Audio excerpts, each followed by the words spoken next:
The Harm That Good Men Do, by Bertrand Russell. Part 1. 100 years ago there lived a philosopher named Jeremy Bentham, who was universally recognized to be a very wicked man. I remember to this day the first time that I came across his name when I was a boy. It was in a statement by the Reverend Sidney Smith to the effect that Bentham thought people ought to make soup of their dead grandmothers. This practice appeared to me as undesirable from a culinary as from a moral point of view, and I therefore conceived a bad opinion of Bentham. Long afterwards, I discovered that the statement was one of those reckless lies in which respectable people are wont to indulge in the interests of virtue. I also discovered what was the really serious charge against him. It was no less than this, that he defined a good man as a man who does good. This definition, as the reader will perceive at once if he is right-minded, is subversive of all true morality. How much more exalted is the attitude of Kant, who lays it down that a kind action is not virtuous if it springs from affection for the beneficiary, but only if it is inspired by the moral law, which is, of course, just as likely to inspire unkind actions. We know that the exercise of virtue should be its own reward, and it seems to follow that the enduring of it on the part of the patient should be its own punishment. Kant, therefore, is a more sublime moralist than Bentham, and has the suffrages of all those who tell us that they love virtue for its own sake. It is true that Bentham fulfilled his own definition of a good man. He did much good. The 40 middle years of the 19th century in England were years of incredibly rapid progress, materially, intellectually and morally. At the beginning of the period comes the Reform Act, which made Parliament representative of the middle class, not, as before, of the aristocracy. This act was the most difficult of the steps towards democracy in England, and was quickly followed by other important reforms, such as the abolition of slavery in Jamaica. At the beginning of the period the penalty for petty theft was death by hanging. Very soon the death penalty was confined to those who were guilty of murder or high treason. The Corn Laws, which made food so dear as to cause atrocious poverty, were abolished in 1846. Compulsory education was introduced in 1870. It is the fashion to decry the Victorians, but I wish our age had half as good a record as theirs. This, however, is beside the point. My point is that a very large proportion of the progress during those years must be attributed to the influence of Bentham. There can be no doubt that 9/10 of the people living in England in the latter part of last century were happier than they would have been if he had never lived. So shallow was his philosophy that he would have regarded this as a vindication of his activities. We, in our more enlightened age, can see that such a view is preposterous, but it may fortify us to review the grounds for rejecting a groveling utilitarianism such as that of Bentham. End of Part 1. Part 2. We all know what we mean by a good man. The ideally good man does not drink or smoke, avoids bad language, converses in the presence of men only exactly as he would if there were ladies present, attends church regularly, and holds the correct opinions on all subjects. He has a wholesome horror of wrongdoing, and realizes that it is our painful duty to castigate sin. He has a still greater horror of wrong thinking, and considers it the business of the authorities to safeguard the young against those who question the wisdom of the views generally accepted by middle-aged successful citizens. Apart from his professional duties, at which he is assiduous, he spends much time in good works. He may encourage patriotism and military training. He may promote industry, sobriety, and virtue among wage earners and their children by seeing to it that failures in these respects receive due punishment. He may be a trustee of a university and prevent an ill-judged respect for learning from allowing the employment of professors with subversive ideas. Above all, of course, his morals, in the narrow sense, must be irreproachable. It may be doubted whether a good man, in the above sense, does, on the average, any more good than a bad man. I mean by a bad man the contrary of what we have been describing. A bad man is one who is known to smoke and to drink occasionally, and even to say a bad word when someone treads on his toe. His conversation is not always such as could be printed, and he sometimes spends fine Sundays out of doors instead of at church. Some of his opinions are subversive. For instance, he may think that if you desire peace you should prepare for peace, not for war. Towards wrongdoing he takes a scientific attitude, such as he would take towards his motor car if it misbehaved. He argues that sermons and prison will no more cure vice than mend a broken tire. In the matter of wrong thinking he is even more perverse. He maintains that what is called wrong thinking is simply thinking, and what is called right thinking is repeating words like a parrot. This gives him a sympathy with all sorts of undesirable cranks. His activities outside his working hours may consist merely in enjoyment, or, worse still, in stirring up discontent with preventable evils which do not interfere with the comfort of the men in power. And it is even possible that in the matter of morals he may not conceal his lapses as carefully as a truly virtuous man would do, defending himself by the perverse contention that it is better to be honest than to pretend to set a good example. A man who fails in any or several of these respects will be thought ill of by the average respectable citizen, and will not be allowed to hold any position conferring authority, such as that of a judge, a magistrate, or a schoolmaster. Such positions are open only to good men. This whole state of affairs is more or less modern. It existed in England during the brief reign of the Puritans in the time of Cromwell, and by them it was transplanted to America.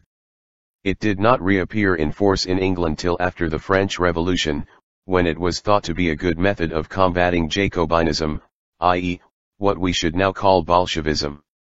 The life of Wordsworth illustrates the change. In his youth he sympathized with the French Revolution, went to France, wrote good poetry, and had a natural daughter. At this period he was a bad man.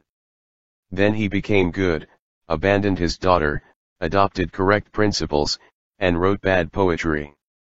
Coleridge went through a similar change.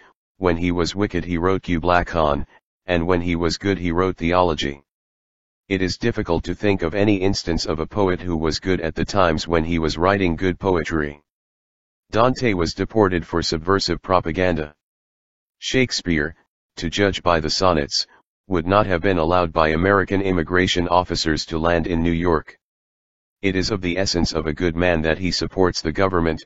Therefore, Milton was good during the reign of Cromwell, and bad before and after. But it was before and after that he wrote his poetry. In fact, most of it was written after he had narrowly escaped hanging as a Bolshevik. Donne was virtuous after he became Dean of St. Paul's, but all his poems were written before that time, and on account of them his appointment caused a scandal. Swinburne was wicked in his youth. When he wrote songs before sunrise in praise of those who fought for freedom. He was virtuous in his old age, when he wrote savage attacks on the Boers for defending their liberty against wanton aggression. It is needless to multiply examples. Enough has been said to suggest that the standards of virtue now prevalent are incompatible with the production of good poetry. In other directions the same thing is true. We all know that Galileo and Darwin were bad men. Spinoza was thought dreadfully wicked until 100 years after his death. Descartes went abroad for fear of persecution. Almost all the Renaissance artists were bad men. To come to humbler matters, those who object to preventable mortality are necessarily wicked. I lived in a part of London which is partly very rich, partly very poor. The infant death rate is abnormally high, and the rich, by corruption and intimidation, control the local government. They use their power to cut down the expenditure on infant welfare and public health and to engage a medical officer at less than the standard rate on condition that he gives only half his time to the work. No one can win the respect of the important local people unless he considers that good dinners for the rich are more important than life for the children of the poor. The corresponding thing is true in every part of the world with which I am acquainted. This suggests that we may simplify our account of what constitutes a good man. A good man is one whose opinions and activities are pleasing to the holders of power. End of Part 2. Part 3. It has been painful to have to dwell upon the bad men who, in the past, have unfortunately achieved eminence. Let us turn to the more agreeable contemplation of the virtuous. A typically virtuous man was George III. When Pitt wanted him to emancipate the Catholics, who at that time were not allowed to vote, he would not agree, on the ground that to do so would be contrary to his coronation oath. He righteously refused to be misled by the argument that it would do good to emancipate them. The question, for him, was not whether it would do good, but whether it was right in the abstract. His interference in politics was largely responsible for the regime which caused America to claim independence, but his interference was always dictated by the most lofty motives. The same may be said of the ex-Kaiser, a deeply religious man, sincerely convinced, until his fall, that God was on his side, and, so far as I know, wholly free from personal vices. Yet it would be hard to name any man of our time who has done more to cause human misery. Among politicians, good men have their uses, the chief of which is to afford a smoke screen behind which others can carry on their activities unsuspected. A good man will never suspect his friends of shady actions, this is part of his goodness. A good man will never be suspected by the public of using his goodness to screen villains, this is part of his utility. It is clear that this combination of qualities makes a good man extremely desirable wherever a somewhat narrow-minded public objects to the transference of public funds into the hands of the deserving rich. I am told, though far be it from me to endorse the statement, that at a not very distant period in history there was an American president who was a good man and served this purpose. In England, Whitaker Wright, at the height of his fame, surrounded himself with blameless peers, whose virtue made them incapable of understanding his arithmetic, or of knowing that they did not. Another of the uses of good men is that any undesirables can be kept out of politics by means of scandals. 99 out of 100 commit breaches of the moral law, but in general this fact does not become public. And when in the 99th case it becomes known in relation to any individual, the one man in the 100 who is genuinely innocent expresses genuine horror, while the other 98 are compelled to follow suit for fear of being suspected. When, therefore, any man of obnoxious opinions ventures into politics, it is only necessary for those who have the preservation of our ancient institutions at heart to keep track of his private activities until they discover something which, if exposed, will ruin his political career. They then have three courses open to them: to make the facts known and cause him to disappear in a cloud of obloquy, or to compel him to retire into private life by threats of exposure, or to derive for themselves a comfortable income by means of blackmail. Of these three courses, the first two protect the public, while the third protects those who protect the public. All three, therefore, are to be commended, and all three are only rendered possible through the existence of good men. Consider, again, such a matter as venereal disease. It is known that this can be almost entirely prevented by suitable precautions taken in advance, but owing to the activities of good men this knowledge is disseminated as little as possible, and all kinds of obstacles are placed in the way of its utilization. Consequently, sin still secures its natural punishment, and the children are still punished for the sins of the fathers, in accordance with biblical precept. How dreadful it would be if this were otherwise, for, if sin were no longer punished, there might be people so abandoned as to pretend that it was no longer sin, and if the punishment did not fall also upon the innocent, it would not seem so dreadful. How grateful we ought to be, therefore, to those good men who ensure that the stern laws of retribution decreed by nature during our days of ignorance can still be made to operate in spite of the impious knowledge rashly acquired by scientists. All right-thinking people know that a bad act is bad quite regardless of the question whether it causes any suffering or not, but since men are not all capable of being guided by the pure moral law, it is highly desirable that suffering should follow from sin in order to secure virtue. Men must be kept in ignorance of all ways of escaping the penalties which were incurred by sinful actions in pre-scientific ages. I shudder when I think how much we should all know about the preservation of mental and physical health if it were not for the protection against this dangerous knowledge which our good men so kindly provide. Another way in which good men can be useful is by getting themselves murdered. Germany acquired the province of Shantung in China by having the good fortune to have two missionaries murdered there. The Archduke who was murdered at Sarajevo was, I believe, a good man, and how grateful we ought to be to him. If he had not died as he did, we might not have had the war, and then the world would not have been made safe for democracy, nor would militarism have been overthrown, nor should we be now enjoying military despotisms in Spain, Italy, Hungary, Bulgaria, and Russia. To speak seriously, the standards of goodness which are generally recognized by public opinion are not those which are calculated to make the world a happier place. This is due to a variety of causes, of which the chief is tradition, and the next most powerful is the unjust power of dominant classes. Primitive morality seems to have developed out of the notion of taboo. That is to say, it was originally purely superstitious, and forbade certain perfectly harmless acts, such as eating out of the chief's dish, on the supposed ground that they produced disaster by magical means. In this way there came to be prohibitions, which continued to have authority over people's feelings when the supposed reasons for them were forgotten. A considerable part of current morals is still of this sort.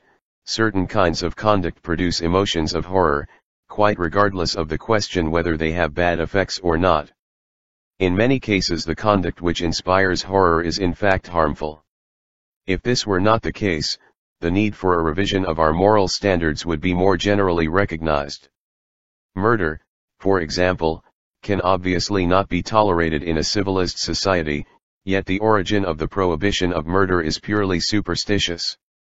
It was thought that the murdered man's blood, or, later, his ghost, demanded vengeance, and might punish not only the guilty man, but anyone who showed him kindness. The superstitious character of the prohibition of murder is shown by the fact that it was possible to be purified from blood guiltiness by certain ritual ceremonies, which were apparently designed, originally, to disguise the murderer so that the ghost would not recognize him. This, at least, is the theory of Sir J.G. Fraser. When we speak of repentance as washing out guilt, we are using a metaphor derived from the fact that long ago actual washing was used to remove blood stains. Such notions as guilt and sin have an emotional background connected with thesaurus in remote antiquity. Even in the case of murder, a rational ethic will view the matter differently. It will be concerned with prevention and cure, as in the case of illness, rather than with guilt, punishment, and expiation. Our current ethic is a curious mixture of superstition and rationalism. Murder is an ancient crime, and we view it through a mist of age-long horror. Forgery is a modern crime, and we view it rationally. We punish forgers, but we do not feel them strange being set apart, as we do murderers. And we still think in social practice, whatever we may hold in theory, that virtue consists in not doing rather than in doing. The man who abstains from certain acts labeled sin is a good man, even though he never does anything to further the welfare of others. This, of course, is not the attitude inculcated in the Gospels. Love thy neighbor as thyself is a positive precept. But in all Christian communities the man who obeys this precept is persecuted, suffering at least poverty, usually imprisonment, and sometimes death. The world is full of injustice, and those who profit by injustice are in a position to administer rewards and punishments. The rewards go to those who invent ingenious justifications for inequality, the punishments to those who try to remedy it. I do not know of any country where a man who has a genuine love for his neighbor can long avoid obloquy. In Paris, just before the outbreak of the war, Jean Jaurès, the best citizen of France, was murdered. The murderer was acquitted, on the ground that he had performed a public service. This case was peculiarly dramatic, but the same sort of thing happens everywhere. Those who defend traditional morality will sometimes admit that it is not perfect, but contend that any criticism will make all morality crumble. This will not be the case if the criticism is based upon something positive and constructive, but only if it is conducted with a view to nothing more than momentary pleasure. To return to Bentham, he advocated, as the basis of morals, the greatest happiness of the greatest number. A man who acts upon this principle will have a much more arduous life than a man who merely obeys conventional precepts. He will necessarily make himself the champion of the oppressed, and so incur the enmity of the great. He will proclaim facts which the powers that be wish to conceal. He will deny falsehoods designed to alienate sympathy from those who need it. Such a mode of life does not lead to a collapse of genuine morality. Official morality has always been oppressive and negative. It has said thou shalt not, and has not troubled to investigate the effect of activities not forbidden by the code. Against this kind of morality all the great mystics and religious teachers have protested in vain, their followers ignored their most explicit pronouncements. It seems unlikely, therefore, that any large-scale improvements will come through their methods. More is to be hoped, I think, from the progress of reason and science. Gradually men will come to realize that a world whose institutions are based upon hatred and injustice is not the one most likely to produce happiness.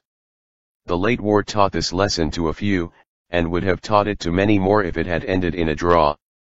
We need a morality based upon love of life, upon pleasure in growth and positive achievement, not upon repression and prohibition. A man should be regarded as good if he is happy, expansive, generous, and glad when others are happy. If so, a few peccadillos should be regarded as of little importance. But a man who acquires a fortune by cruelty and exploitation should be regarded as at present we regard what is called an immoral man, and he should be so regarded even if he goes to church regularly and gives a portion of his ill-gotten gains to public objects. To bring this about, it is only necessary to instill a rational attitude towards ethical questions, instead of the mixture of superstition and oppression which still passes muster as virtue among important personages. The power of reason is thought small in these days, but I remain an unrepentant rationalist.